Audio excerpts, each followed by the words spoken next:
నారాయణం నమస్కృత్య శంకరం చ జగద్గురుం కుర్తాళమఠయోగీశం మౌనస్వామినమాశ్రయే.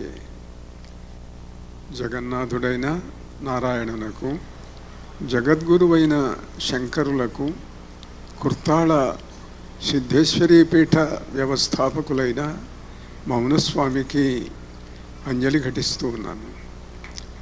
హిమాలయ ఋషీన్ వందే సిద్ధాశ్రమ గురుప్రభూన్ యేషాం దర్శనమాత్రేణ ధన్యో భవతి మానవః. హిమాలయంలో సిద్ధాశ్రమం ఉన్నది. అక్కడ ఇప్పటికీ కూడా వందల వేల సంవత్సరాల భౌతిక శరీరాలతో ఉన్నటువంటి వాళ్ళు ఉన్నారు.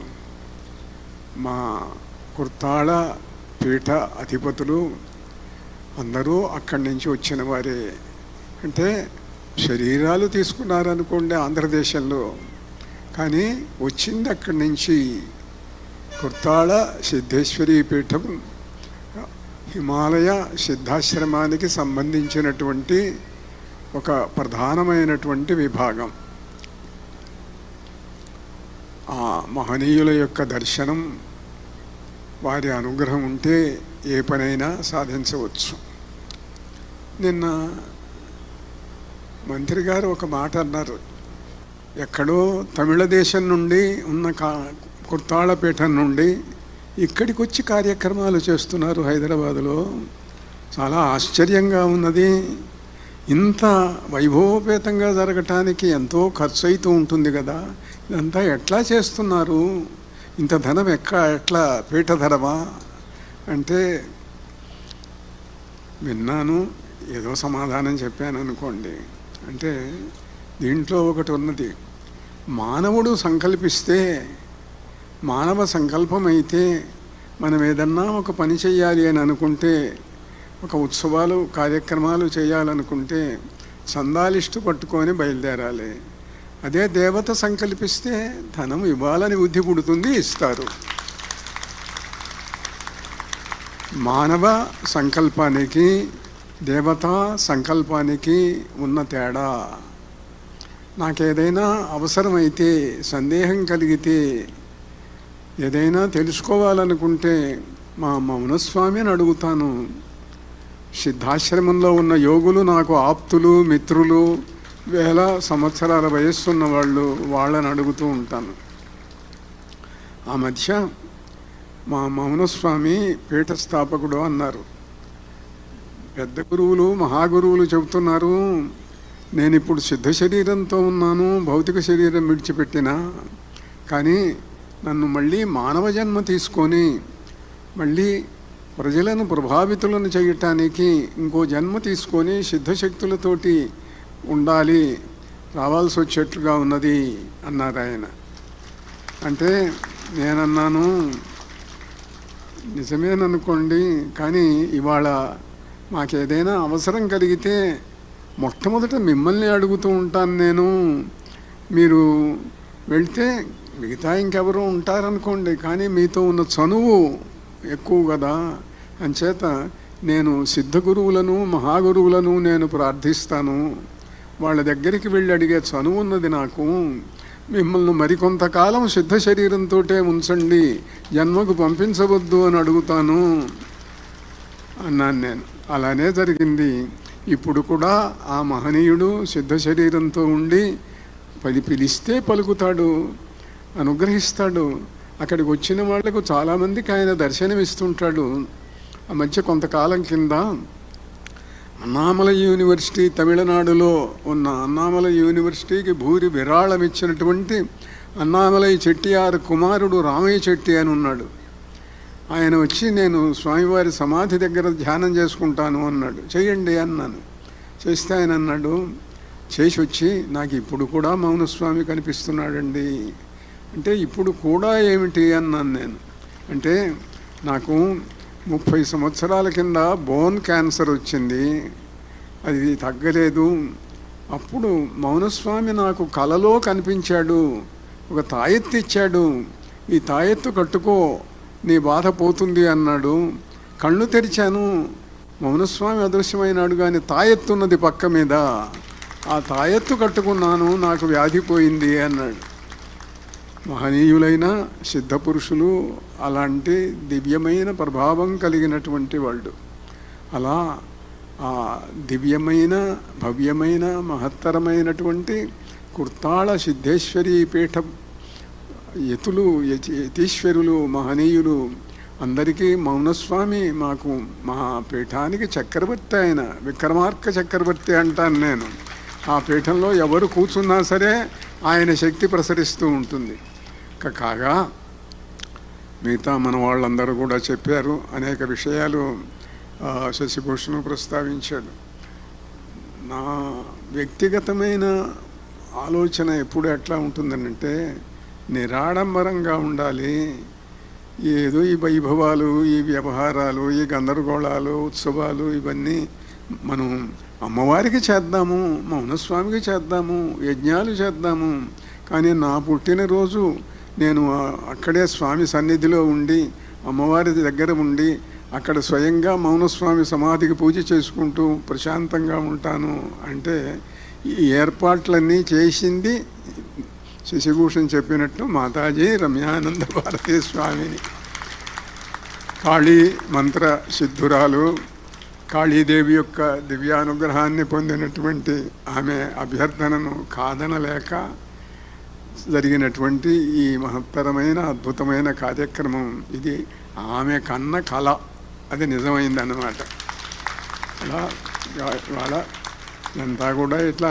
దీంట్లో విశేషం ఏమిటంటే, ఎప్పుడు ఎక్కడ ఇంత యజ్ఞము, ఇంత మిరపకాయలతో హోమం జరగలేదు అని అంటే, సరే జరగకపోవచ్చు, దానికి ఏముంది, ఇప్పుడు జరగవచ్చు. కానీ ఒక చోట జరిగినప్పుడు ఆ ప్రజలు అంగీకరిస్తున్నారా లేదా, ఆ ప్రజలను పరిపాలిస్తున్నటువంటి ప్రభుత్వం అంగీకరిస్తున్నదా లేదా అనేది ప్రధానం.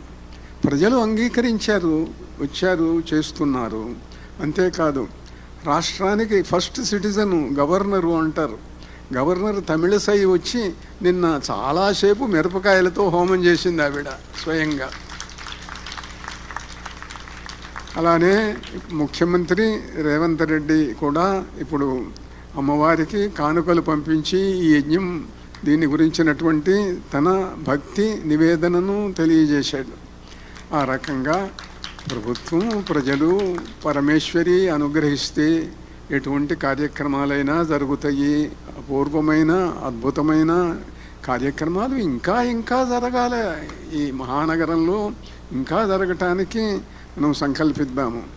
కాగా వాళ్ళ ప్రత్యంగిర పరమేశ్వర కళ్యాణం జరిగింది. దాని గురించి ఒక్క మాట మాత్రం ప్రస్తావిస్తాను. కళ్యాణం జరిగినప్పుడు అందరూ కూడా సుఖంగా, సంతోషంగా, చక్కగా అలంకరించుకొని ఉంటారు. పెళ్ళి స్వామివారి దగ్గరికి ప్రత్యంగిర వెళ్ళేటప్పుడు, పెళ్లి కూతురుగా ఉండేటప్పుడు సింహముఖంతో వెళ్తుందండి. అంటే పరమేశ్వరుడు మాత్రం చితాభస్వము కపాలమాల వేసుకొని వస్తాడా అని అడగవచ్చు, అడుగుతారు కూడా, అని అడిగారు కూడాను. కవి సార్వభౌముడు శ్రీనాథుడు ఉన్నాడు, ఆయన ఒక చక్కటి సమాధానం చెప్పాడు. ఇప్పుడు కాశీలో ఉండే శివుడు వేరు, ఆ కాశీ మహాశ్మశానం, అక్కడ ఉండే శివుడు వేరు. ఆంధ్రదేశానికి తెలుగు వాళ్ళ దగ్గరికి వచ్చేటప్పుడు శివుడు చాలా మార్చుకొని వస్తాడు అన్నాడు ఆయన. ఏం మార్చుకుంటాడు అని అంటే, ఆయన చాలా చిత్రంగా చెప్పాడు. గజ చర్మం ఎన్నడో కాని నిచ్చలు కట్టు పసిడి కమ్ముల పట్టుపచ్చడంబు. గజ చర్మం తీసి పక్కన పెట్టేసి, ఒరే మంచి జరి అంచు దోవతి తీసుకురండిరా, తెలుగు వాళ్ళు కట్టుకునేటువంటిది అని చెప్పి జరి అంచు దోవతి కట్టుకుంటున్నట్ట. అంతేకాదు,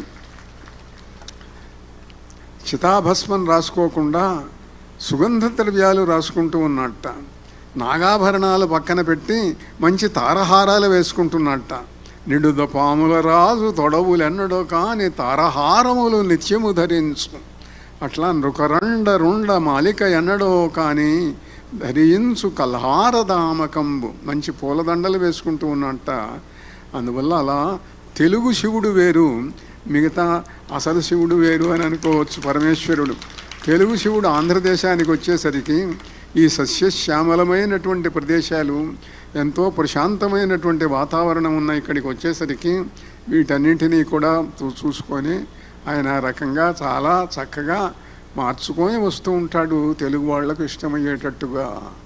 ఇక కాగా అమ్మవారు కూడా అంతే, ప్రత్యంగిర సింహముఖము అని చెప్తాం. ఎందువల్ల అనంటే అందరికీ మంత్రశాస్త్రంలో పరిచయమై దేవాలయాలన్నీ ఇట్లా కట్టడం వల్ల సింహముఖం కలిగిన దేవత, సింహముఖం కలిగిన దేవత అంటున్నాము, పూజిస్తున్నాము. మంత్రశాస్త్రంలో ఉన్నది. కానీ వేదంలో, అధర్వణ వేదంలో 45 రుక్కులు ఉన్నాయి. అధిక పాఠం 15 రుక్కులు ఉన్నాయి. మొత్తం 60 రుక్కులు. ఈ 60 రుక్కులలో ఎక్కడా కూడాను ప్రత్యంగిర సింహముఖము అని చెప్పలేదు.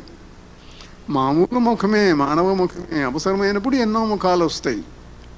శీర్షణ్మతీం కర్ణవతీం విషురూపాం భయంకరీం యః ప్రాహిణో దిహాద్యత్వాం వితంత్వం యోజయాసుభి అని చెప్పి అలా